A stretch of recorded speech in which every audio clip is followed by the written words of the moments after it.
Buenos días, chicos. Vamos a ver el tema 15 de prácticas, que es un tema muy importante porque vamos a hablar de algo que se pide casi siempre y se observa casi siempre cuando ustedes le toquen ir a ver a los pacientes al año en semiología, ¿ya? Vamos a hablar sobre el examen bioquímico de la función hepática, ¿ya? Ahorita les voy a decir por qué esto de función medio que no sé, creo que no está, no es lo correcto decirle función hepática, ¿ya? Bueno, entonces, ¿qué es un perfil hepático? Un perfil hepático, también llamado hepatograma, es el análisis sanguíneo, o sea, es un análisis en sangre. Todo esto de los perfiles, acuérdense que es en sangre, ¿ya? Para evaluar el funcionamiento del hígado, esto es lo que yo les decía. En la guía dice funcionamiento del hígado, ¿ya? Pero más que el funcionamiento, sería para ver si hay daño del hígado, ¿ya? Si hay daño del hígado. Para eso nos sirve un perfil hepático. Pero como les dije, ¿no ve?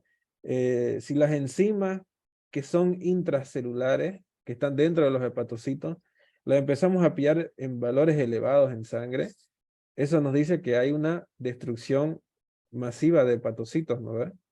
Entonces, más que todo, que la función, esto nos va a servir para ver si es que hay daño hepático o no, ¿ya? Entonces nos sirve para diagnosticar, para corroborar el diagnóstico de hepatopatía, ¿ya? Y también para contraer el tratamiento con medicamentos que sean muy hepatotóxicos, porque hay fármacos que van a dañar el hígado.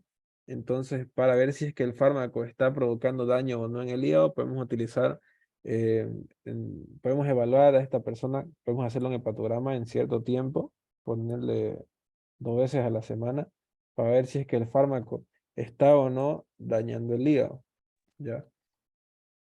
Entonces, em, ¿cuáles son las funciones del hígado?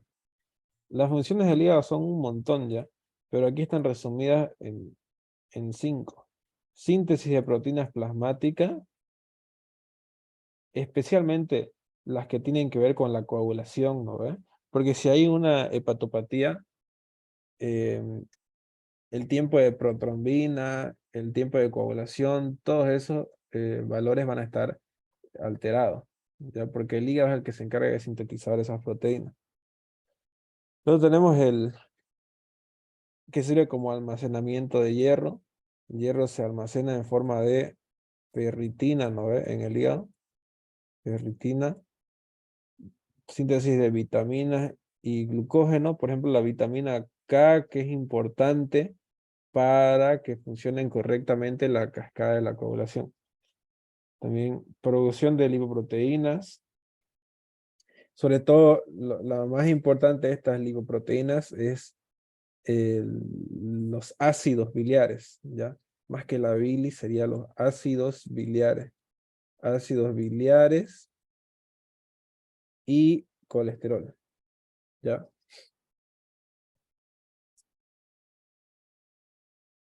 Y luego tenemos también una función muy importante que es función desintoxicante, ¿ya? La función desintoxicante, por ejemplo, para desintoxicarse después de tomar alcohol, ¿ya? O cualquier tipo de fármaco tiene que ser metabolizado por el hígado, ¿ya? Entonces, ¿qué es lo que vamos a observar en un hepatograma? Las transaminasas, ¿ya? Lo principal son las transaminasas. Las transaminasas nos van a indicar si es que hay o no hay daño en las células hepáticas, como les mencioné hace rato. Ahora, hay algo que sí nos puede indicar un poquito cómo está funcionando el hígado. Uno de estos parámetros tiene que ver con la función hepática, la albúmina. Entonces, esto sí nos puede indicar un poco de la función hepática, de la función, ¿ya? Pero por lo general es para ver si es que hay o no hay daño. Ya aquí no sé por qué tiene doble acento.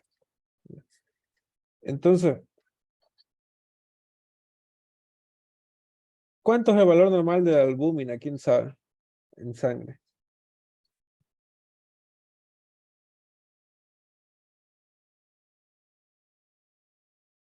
Les pregunto.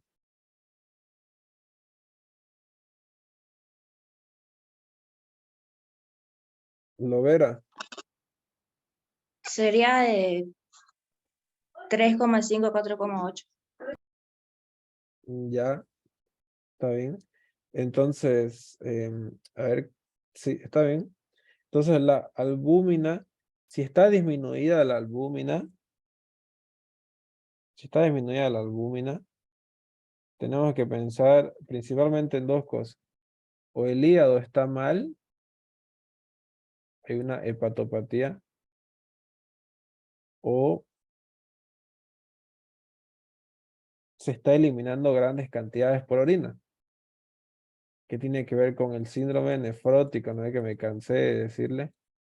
Entonces, esto sí nos puede indicar un poco de la función del hígado. ¿Cuáles van a ser las indicaciones para realizar un correcto perfil hepático? Tiene que hacer un ayuno de 10 a 12 horas.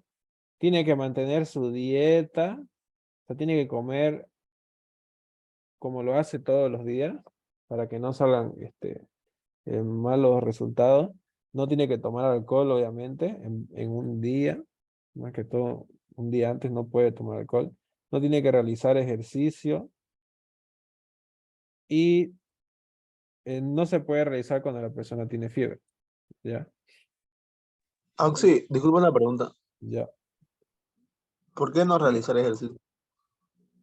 Esto más que todo tiene que ver porque si nosotros realizamos ejercicio, el hígado se encarga, o sea, tiene que trabajar, ¿no ve? Y empieza a liberar lo que sería grandes cantidades de glucógeno y empieza a transformar el ácido láctico en ¿cómo se llama? En hidratos de carbono, ¿no ve? Para que pueda realizar la función muscular. Pero también las transaminasas se elevan. Las transaminasas se elevan cuando la persona está haciendo ejercicio.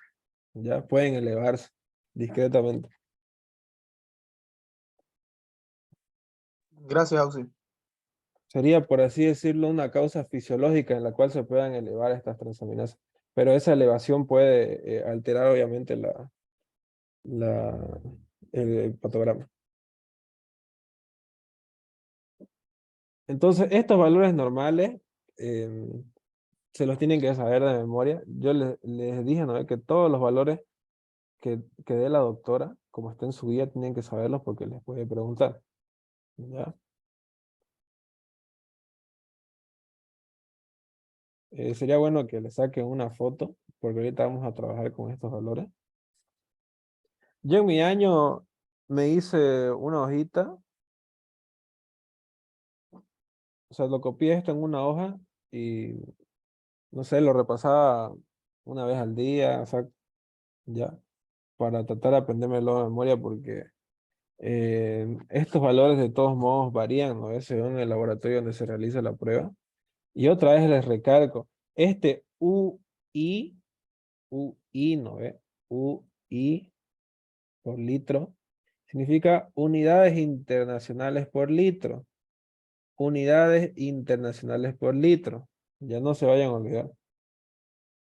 Entonces, fíjense que aquí analizamos albúminas, fosfatasa alcalina, las transaminasas, que son estas tres, COT, GPT y GGT, ¿ya? Proteínas totales, esta área no nos interesa mucho. Las bilirrubinas, la bilirrubina que sí es importante, la bilirrubina total, bilirrubina directa, bilirrubina indirecta y el tiempo de protrombina. Ya. Entonces, ¿qué vamos a poder evaluar con este hepatograma? Obstrucción de las vías biliares, lesiones, hepatopatías agudas, por ejemplo la hepatitis A, ¿ya? Y también enfermedades hepáticas crónicas, ¿ya? Fíjense este hígado es un hígado que tiene una cirrosis, ya pareciera que es una cirrosis secundaria a estatosis hepática. ¿Qué es la estatosis hepática? Hígado graso, ¿no? Entonces, aquí yo les quería mostrar, fíjense cómo el hígado, de un hígado sano, al sufrir un proceso crónico, por ejemplo, una hepatitis B, si no se la trata o si la persona tiene el sistema inmune, por ejemplo, que sea una persona que tenga VIH-Sida y que también tenga hepatitis B, eh, cronifica y nos puede llevar a una fibrosis. Luego de la fibrosis viene la cirrosis y luego de la cirrosis viene el carcinoma. ¿Qué es el carcinoma? Es lo que se le llama hepatoma, que es se dice que es uno de los cánceres más mortales del mundo, ya el hepatoma o el cáncer de hígado. Lo bueno es que el hígado, como saben, es un órgano muy noble y que como es de gran tamaño, se pueden cortar quirúrgicamente si es que se lo detecta temprano el carcinoma. Pero por lo general estas infecciones hepáticas o procesos crónicos se desarrollan de manera difusa. O sea, atacan por igual todo el hígado. Entonces, eso es lo que dificulta, digamos, de que se pueda salvar a una persona con cirrosis hepática o con carcinoma. Aquí prácticamente ya la única solución es trasplante de hígado, ¿no? Entonces, las transaminasas, vamos a evaluar la GOT o AST, glutamato, oxaloacetato, aminotransferasa o aspartato, aminotransferasa, ¿ya? Es importante que se sepan los dos, porque en algunos laboratorios le vienen con uno o con otra nomenclatura. La moderna es esta de acá, por si acaso. ¿Ya? Entonces, esta enzima nos sirve para detectar si es que hay daño en el hígado. ¿Ya? Nos sirve. Pero el problema es que también se puede encontrar en las células del corazón, riñones, pulmones, células musculares, hueso, eritrocitos, fíjense. ¿Ya? Pero también nos sirve. Entonces, esta sí la tenemos que observar, ¿ya? Si es que es aumentada. Luego tenemos la GPT o ALT, glutamil, piruvato, aminotransferasa o alanino, aminotransferasa, ¿ya? Más importante que el GOT, entonces, es la GPT, fíjense. Esta sería la principal de todas. Así como es la troponina en el perfil cardíaco, ¿no ve? Aquí sería la GPT. Es principalmente sintetizada en el hígado. Entonces esta sería la principal del hepatograma. Ya.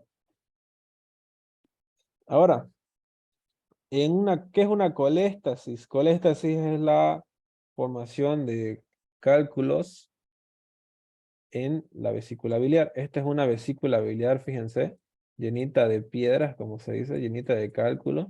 El 90% de los cálculos son cálculos de colesterol. O sea, el colesterol se empieza a precipitar y forma cristales y esa se va agregando a partículas de calcio y diferentes sustancias a las cuales se les llama barro vesicular y se empiezan a formar estos cálculos. ¿Ya? Es, por así decirlo, colesterol que agrega diferentes componentes que hay dentro de la vesícula y se forman los cálculos.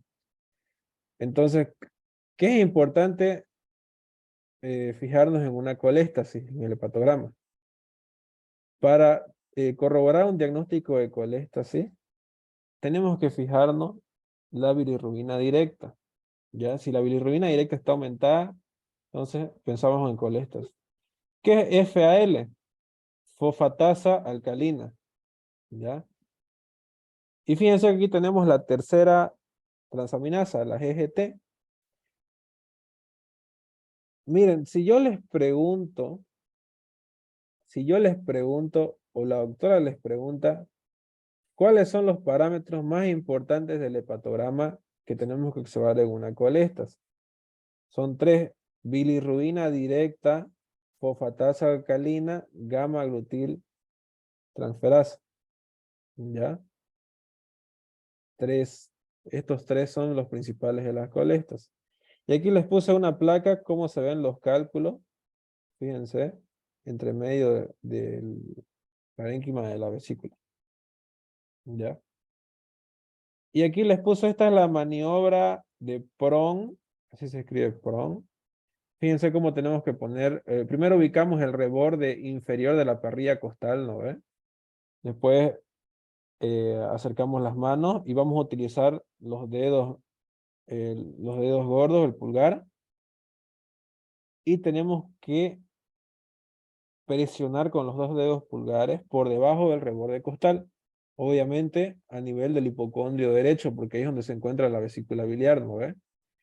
Si a la presión la persona grita de dolor, o sea, si siente dolor, vamos a encontrar signo de Murphy positivo, ¿ya?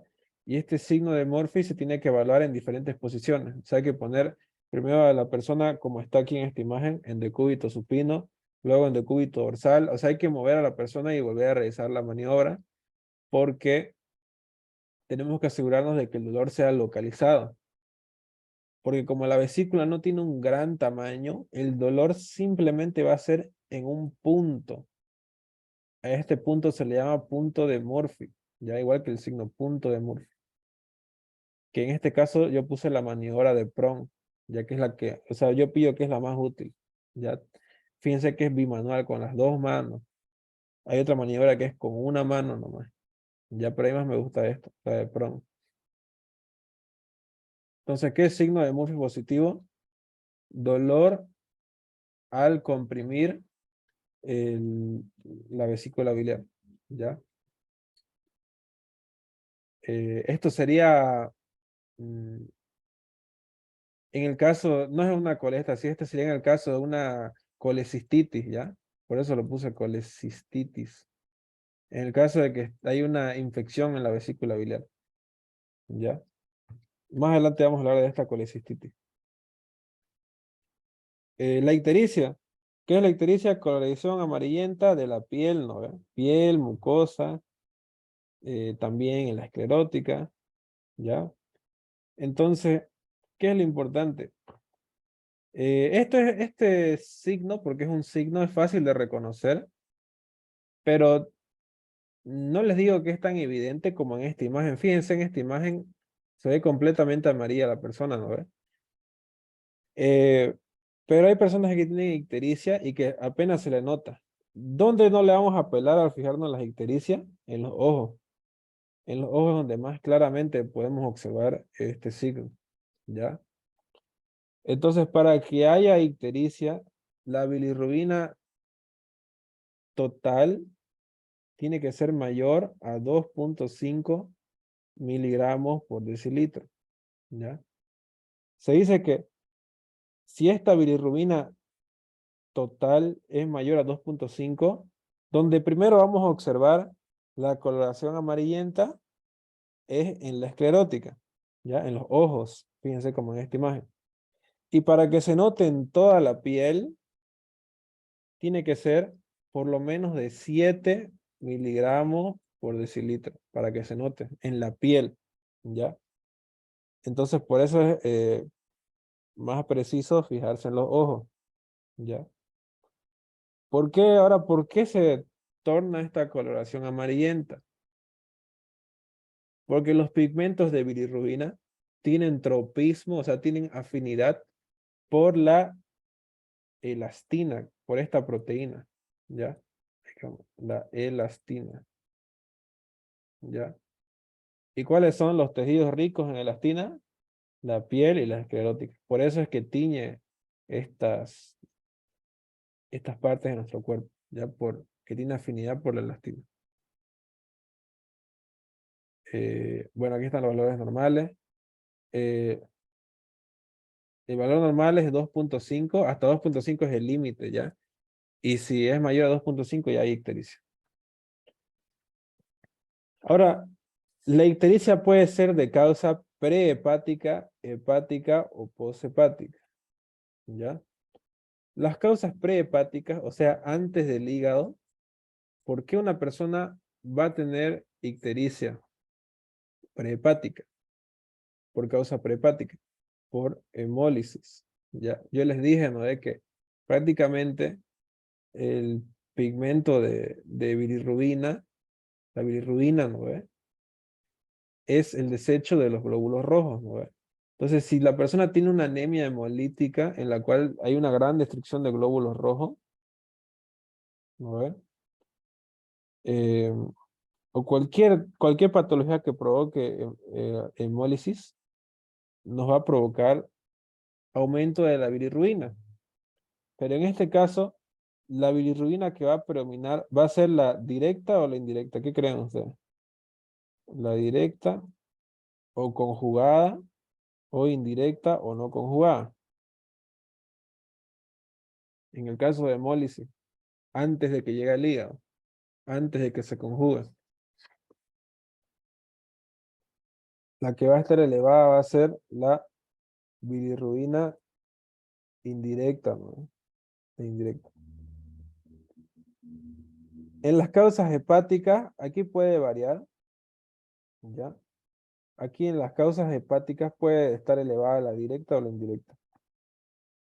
Pero en las causas que sean poshepáticas, o sea, después del hígado, que tiene más que todo que ver con obstrucción de las vías biliares, por ejemplo, la coledocolitiasis, la coledocolitiasis en la cual se obstruye por un cálculo del conducto colédoco, va a ser incapaz de liberarse la bilis hacia la segunda porción del duodeno, ¿no ve?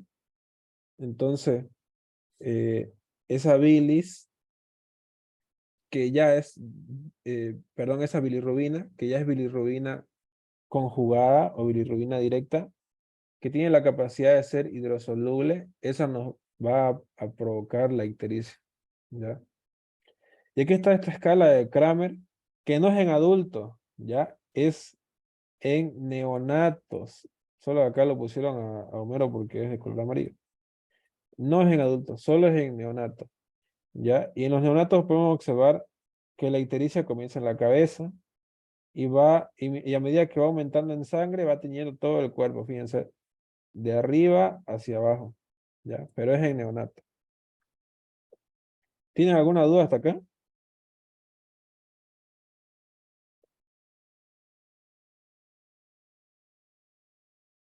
Bueno, esto no lo vamos a hablar porque ya lo vimos en el tema de hemoglobina. Las causas extrahepáticas, hepáticas y poshepáticas. Lo importante, lo único que voy a decir de esta parte, porque ya lo vimos, es que la bilirrubina, para que pase de indirecta a directa o de no conjugada a conjugada, tiene que conjugarse con el ácido glucurónico, ¿ya? ¿Y quién es la enzima encargada de sintetizar esta conjugación? La glucocoronil transferasa, ¿ya? Para que se conjugue. Luego tenemos otro parámetro importante que es los valores de fosfatasa alcalina, ¿ya?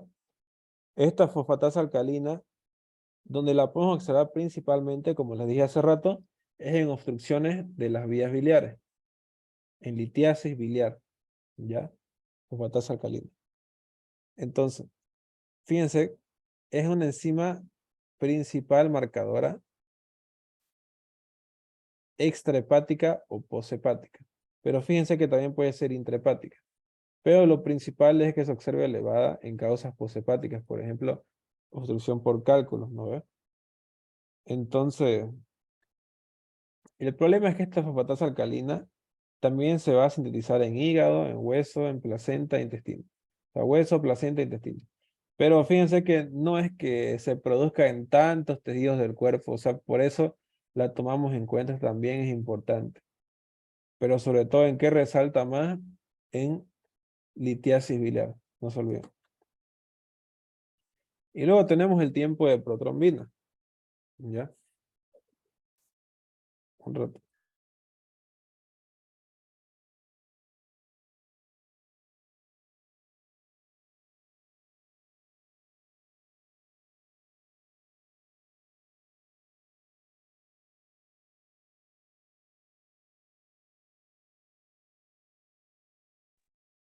Entonces, el tiempo normal de protrombina es que sea de 12 a 13 segundos, ¿ya?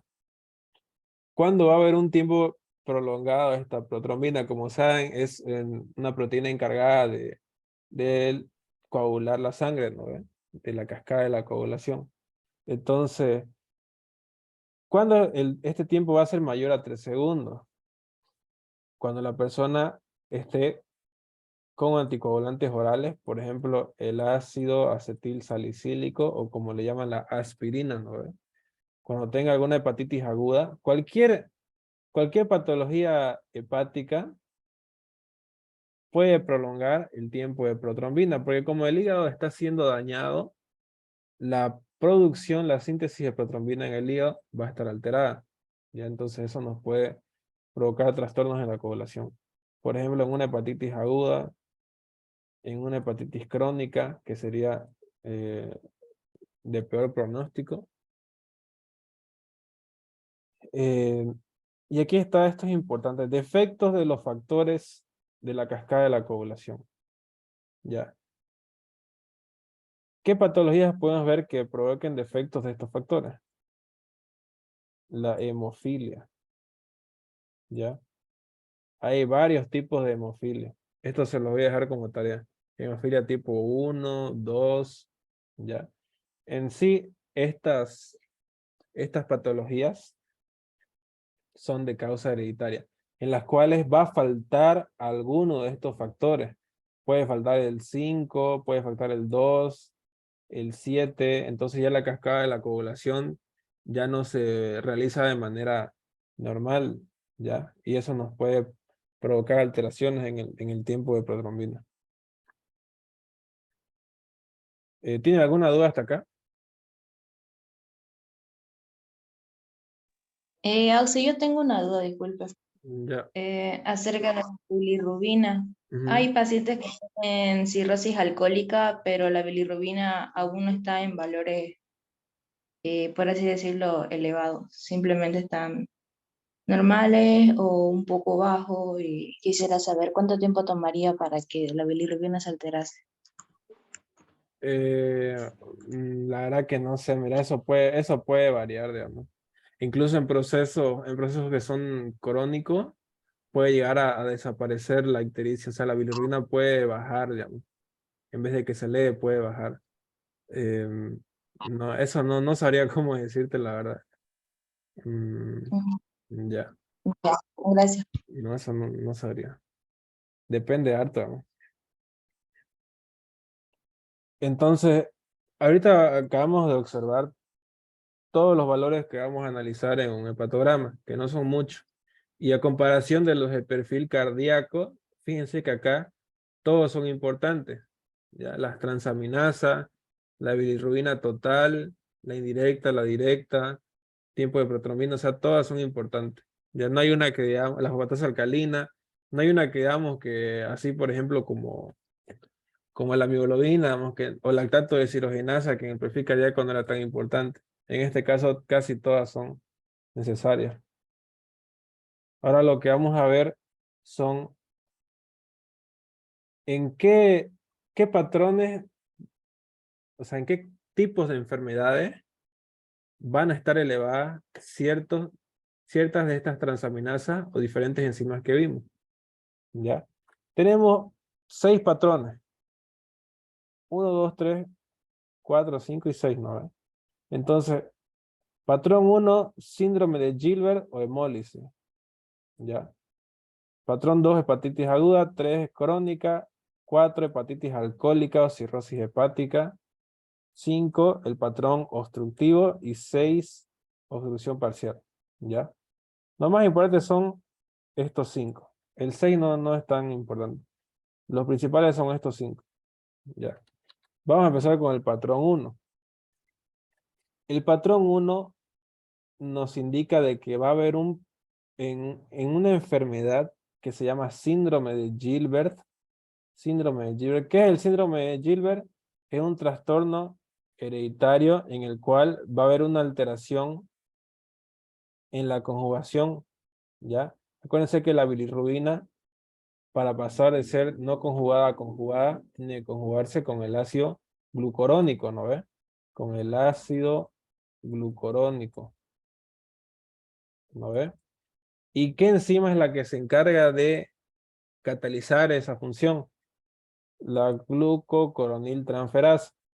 Entonces, si esta enzima falta en el cuerpo, la bilirrubina indirecta no va a poder pasar a ser directa. Por lo tanto, los niveles en sangre de esta bilirrubina indirecta van a aumentar. ¿Ya? Y luego tenemos la hemólisis, por diferentes causas.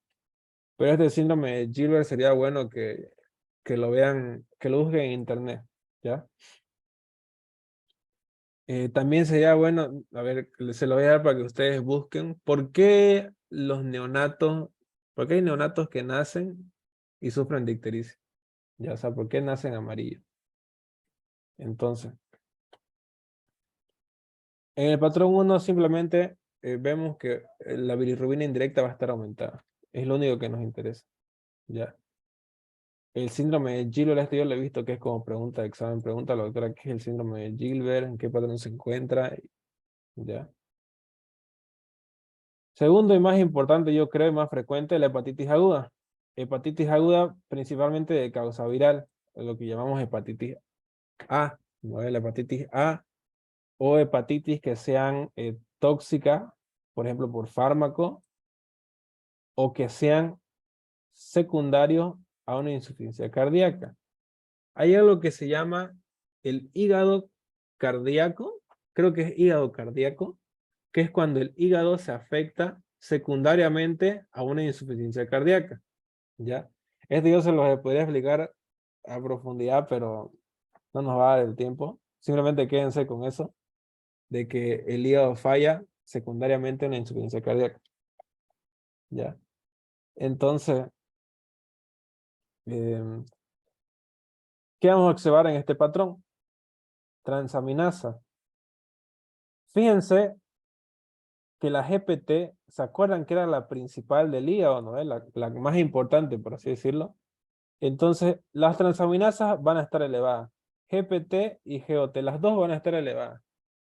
Pero entre las dos, ¿cuál va a ser la más elevada? La GPT, ¿ya? GPT elevada y GOT elevada. Pero la GPT va a ser mayor a la GOT. Eso es lo que nos quiere decir aquí. Pero las dos van a estar elevadas, ¿ya? Y fíjense que van a estar elevadas en grandes cantidades, más de 500 unidades internacionales por litro. O sea, van a estar elevadísimas en sangre, ¿ya? Y bueno, acá esto no es de bioquímica, pero se los puse la fase, la fase preictérica. Esta fase preictérica, o sea, antes de que se produzca la ictericia en, en una hepatitis A, esta es una hepatitis A, vamos a tener esta triada de Caroli. ¿Cómo se conforma la triada de Caroli? Entonces, la persona antes de tener su ictericia va a presentar fiebre y artralgia, ¿ya? Pero lo que más molesta, más que la fiebre, incluso más que la artralgia, es la urticaria. ¿Qué es la urticaria? A la persona le va a picar el cuerpo, ¿ya? Le va a empezar a picar el cuerpo y aparte de eso se van a empezar a formar máculas, pápulas o vesículas, ¿ya? Y a la persona le va a picar. Entonces, eso es algo importante de la ictericia, es que la ictericia, no me acuerdo exactamente por qué, no me acuerdo que lo busqué, por qué era que provocaba picor. Sería bueno que ustedes lo busquen, yo no me acuerdo ahorita cuál era la causa específica, pero es que cuando hay ictericia, dice que incluso llegan a lesionarse la piel de tanto que se rascan los pacientes. ¿Ya? ¿Tienen alguna duda hasta acá?